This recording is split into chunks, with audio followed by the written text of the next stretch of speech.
When you begin your study of the Quran, what sets the tone that defines your connection or relationship to Allah?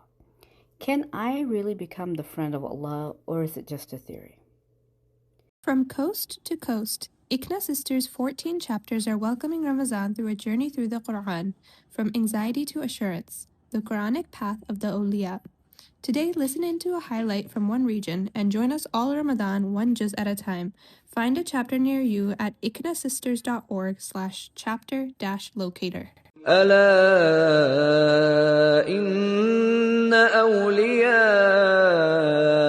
الله لا خوف عليهم ولا هم يحزنون.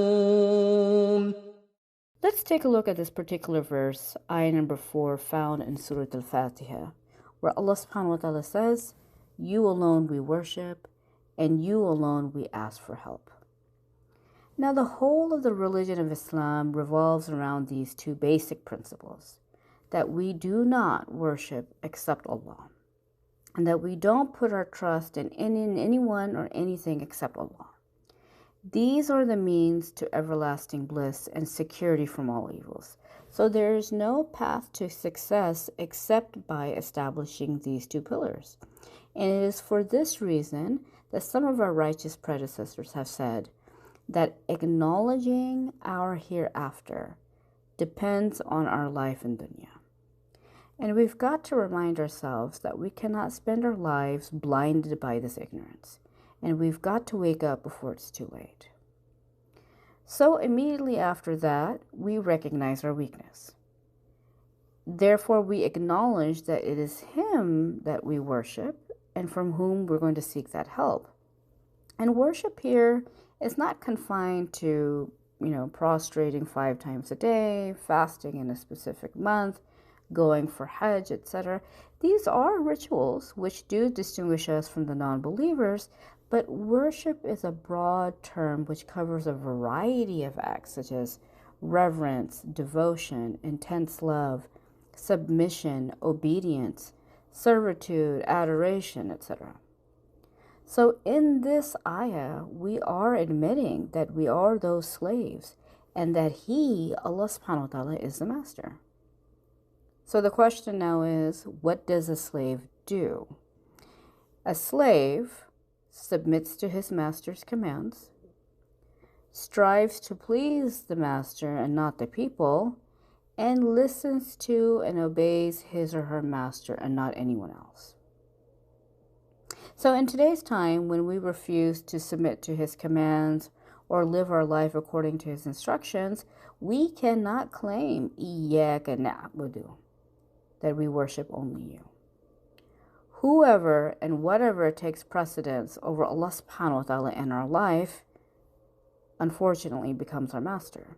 May Allah subhanahu wa ta'ala keep us submissive to Him alone. Ameen. So this ayah defines the actions that we should undertake both outwardly and inwardly. So outwardly, we are required to follow a lifestyle that allows us to worship Allah alone, through rituals and by following the Sharia, and to do so purely for His sake. Inwardly, we must rely on Him alone and not expect our actions alone to earn us that salvation. So it's a paradigm shift from seeing authority as oppressive to now recognizing it as a source of guidance and protection. And in recognizing Allah subhanahu wa ta'ala as our Rabb and our Master, we find this true sense of liberation and ultimate peace. So now that when we become the slaves of Allah, we transcend the limitations of this world. We no longer seek validation from others. We no longer chase after fleeting desires. Instead, we find contentment, peace, and true fulfillment in His obedience. Now, you could be asked this question: why does this verse state we worship when we are the only one reciting it? So the answer lies in the fact that the Sharia has legislated so many actions of worship to be done in congregation. And it has also recommended that the servant of Allah supplicate for his or her Muslim brothers and sisters.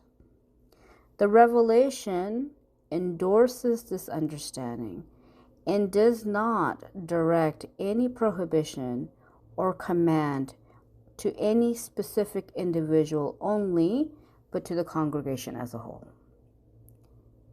And now I leave you with this dua, which really truly reflects a lifetime's worth of worshiping Allah alone and seeking only His help. And you can find it in Surah Al-Baqarah, Surah number 2, verse number 127, where it says, رَبَّنَا تَقَبَّلْ مِنَّا إِنَّكَ أَنْتَ السَّمِيعُ الْعَلِيمُ.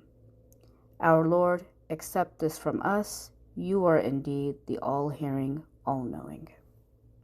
Jazakallah khair for joining us today. Join us again tomorrow as we continue our journey through the Qur'an, one juz at a time. ألا إن أولياء الله لا خوف عليهم ولا هم يحزنون